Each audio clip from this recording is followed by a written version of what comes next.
Before we get into today's game, I want to talk about the sponsors for my channel. Card Conduit is the best way to sell your unused Magic cards. Whether you've got a box of unsorted bulk, or a complete and alphabetized set, there's a great option for everyone. With a payout averaging 19% better than using any one buy list, and that's after fees are applied, you can rest assured you'll get the best bang for your buck. If you're a skeptic like me, their easy customer service and detailed reports make the whole interaction transparent and safe. And if you use the affiliate link in the description below, or the promo code MTGMuzda, you'll save 10% off their fees.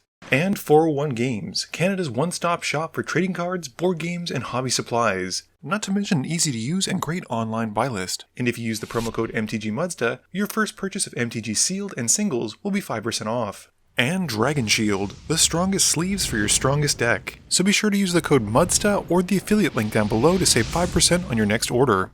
Hey gang, and welcome back. Today's patron shoutout goes to Marcus. Thanks Marcus for supporting me through Patreon. In today's game, we've got Fred, Mika, Ian, and Maximus, with me being on the sidelines and tracking the life total. In today's game, Fred is playing his Rhys the Redeemed deck, and it's mainly focused around enchantments. His opener has Rabble Rousing, Plains, Enlightened Tutor, Aura of Silence, Marsh Flats, Temple Garden, and Heroic Intervention. Mika is definitely playing an enchantment-based deck with his Go-Shintai deck, and he keeps Sanctum of Fruitful Harvest, Exotic Orchard, Xander's Lounge, Watery Grave, Sarah's Sanctum, Honden of Night's Reach, and Legacy Weapon. Maximus is also playing with enchantments, but more auras, with Mazzy keeping Exotic Orchard, Stomping Ground, Path of Ancestry, Acquired Mutation, Ethereal Armor, Transcendent Envoy, and Danitha, Capuchin Paragon. Last but not least, Ian is playing his newly made Codsworth deck, keeping 3 Plains, Whispersilk Cloak, Final Judgment, Felwar Stone, and Expedition Map. Fred wins the die roll and starts us off. He draws and plays a tapped Temple Garden, surprising the table with a no turn 1 Rhys.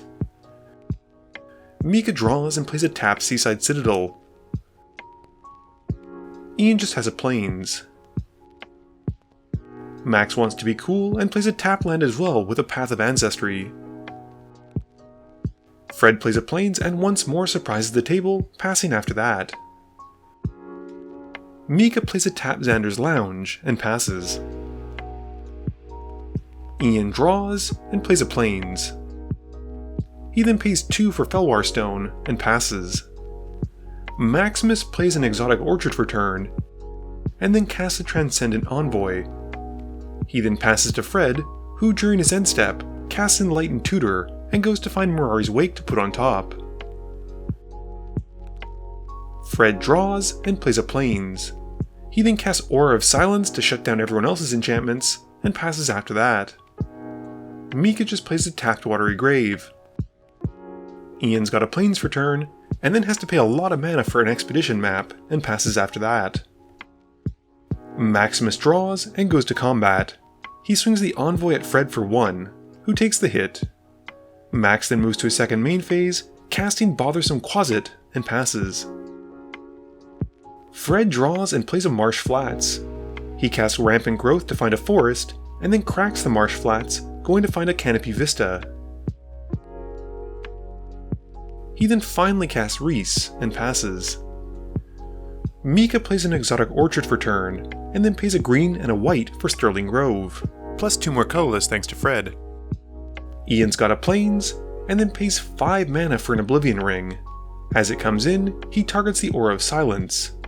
Fred responds to the targeting, sacrificing it, and destroys the Sterling Grove. With nothing else, Ian passes.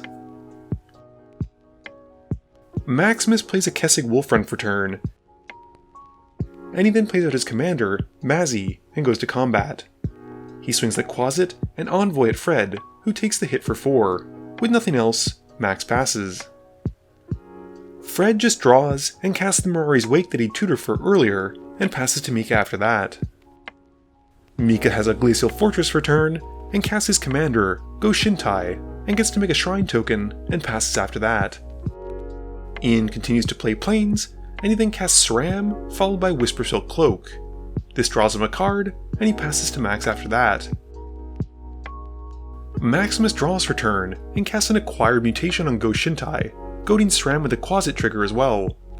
He then plays Vow of Wilderness on SRAM, and he goes to combat. Max swings the Quasit at Ian, and the Envoy at Mika. Neither of them block, so they both take the hits, and Max passes. Fred draws for turn and casts a Farseek, going to just find a simple Plains. He then plays Divine Visitation, and once it's out, activates Rhys to make a 1/1, which is actually a 4/4 Angel. Fred then follows up with Gaia's Cradle, and passes after that. Mika draws and plays a Serra Sanctum, trying to match Fred's Cradle. He then casts Sanctum of Stone Fangs, making a shrine with it, and then taps the Serra Sanctum to make 4 white mana. Mika then uses that mana to help cast Sanctum of Fruitful Harvest, and then a Sanctum of Shattered Heights. He gets to make more shrines from this, and he then goes to combat. He swings the shrine token at Ian, after striking a deal where he doesn't attack him with Go-Shintai, and swings Go-Shintai at Fred. Neither Fred nor Ian block, and they take their hits, with Fred getting 2 rad counters, and Mika passes after that. Ian draws and casts Codsworth. He then moves the Whisper Silk Cloak to it, and he casts Holy Strength on SRAM, drawing a card in the process. Moving to combat, SRAM goes at Fred, and Fred takes the hit. With nothing else, Ian passes. Max draws and plays a Sunpetal Grove. He casts a Floating Shield on Fred's Angel token, and gets a Goad trigger with a Quasit, and puts it on SRAM. Max chooses white for the shield, and then casts an Ethereal Armor on Mika's Shrine token, goading the Angel as well. Going to combat, Max swings the Quasit at Ian and the Envoy at Mika, and they both take the hits. Max then passes turn. Fred mills 2 non-land cards, losing 2 life and both of his rad counters. He then plays a Darksteel Mutation on Mazzy, and Max responds by cracking the Floating Shield and gives her protection from white. Mutation fizzles, and the Floating Shield exiles because of Mazzy's ability. Fred then decides to cast a Rabble Rousing, and he hides away a card. He still has 1 mana floating, and he activates Rhys to make another 1/1, which turns into an Angel token because of Divine Visitation. Fred then moves to combat, and before attacking, Mika pitches Haunted of Night's Reach to the Sanctum of Shattered Heights to try and kill the goaded Angel. Fred responds, casting Heroic Intervention, and saves it. Fred then declares the now saved Angel, swinging at Mika for 5, and he gets to make another Angel token from the Rabble Rousing. Mika takes the hit, and Fred then passes after that. Mika draws and gets to add 8 red mana from the Fruitful Harvest trigger, and then drains everyone for 8 from the Stone Fangs. He then uses the 8 mana to cast Legacy Weapon, and then casts a Go-Shintai of Ancient Wars, making another Shrine token. Going to combat, Mika swings the Ethereal Armored Shrine at Max, and his commander goes at Ian. They both take the hits, with Ian getting 2 rad counters. Mika then moves to his end step, and decides to kill Fred with the Go-Shintai of Ancient Wars, and he then passes to Ian. Ian draws and mills 2 to the rad counters, hitting 1 non-land card and losing 1 life and a rad counter, and then draws for turn. He goes to combat and swings SRAM at Mika, who doesn't block and takes the hit. In his post-combat main phase, Ian then casts Final Judgment to exile all creatures, and he then passes to Max. Max draws and casts Daneth the Capuchin. He then casts the Floating Shield from exile, choosing red, and passes. Mika's turn has him drawing, and he gets 3 green mana, and then drains everyone for 3 because of his shrines.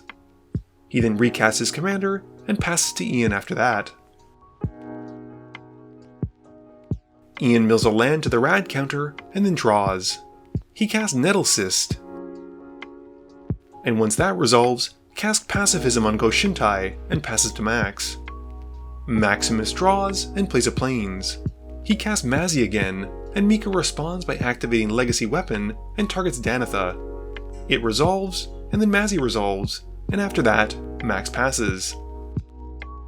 Mika draws, and his main phase has him draining the table for 5 and adding 5 blue mana to his mana pool. He then uses some of that for Go-Shintai of Lost Wisdom, and then plays Invasion of Theros, and has Max defend it. This lets him tutor up Eska, which he puts to hand. Mika then follows up a Humility to complicate the board state, and passes. Ian mills a non-land card to get rid of his last rad counter, and then recasts Codsworth. He then moves to combat. He swings the Nettlecyst Germ at Mika, who takes 7, and after that, Ian passes. Maximus draws and casts Holy Mantle on his Mazzy that's now a 1/1 with no abilities. Going to combat, he swings the Mazzy at Mika, and in response, Mika activates Legacy Weapon to exile her instead. Maximus then casts a Tenuous Truce and targets Ian with it, and passes. Mika draws, and his main phase has him draining the table for 7 and gaining 7 white. He then uses it to cast Honden of Cleansing Fire, and he goes to combat. He swings 2 shrines at Ian, and Ian can only block one of them, and dies. After that, Mika casts the Prismatic Bridge, and passes to Max. Maximus just plays a Brushland, and casts an Agitator Ant that's just a 1/1, and has to pass. Mika flips a Doomlake Giant from the Prismatic Bridge, putting it to the field, and then drawing for turn. He then resolves his shrine triggers, draining the table for 7, and making some mana. He then activates a Legacy Weapon to exile the Ant. Moving to combat, he pokes Max for 1 with a Shrine token, and Mika passes.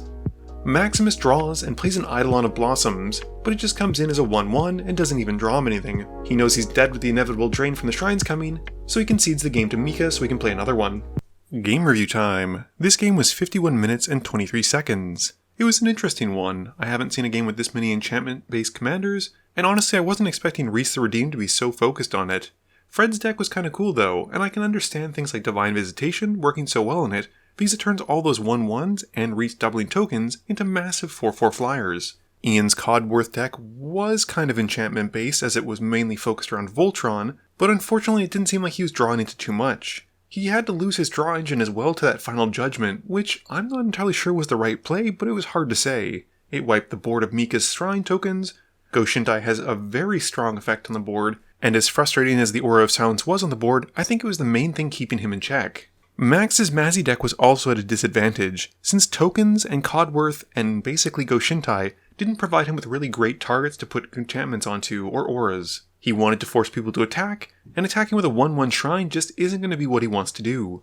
This video wouldn't be possible without the help from my sponsors, but it definitely wouldn't be possible without the help from you, the viewers, and my patrons. So I just want to say thank you for watching, and to remember, friends are just opponents you haven't eliminated yet.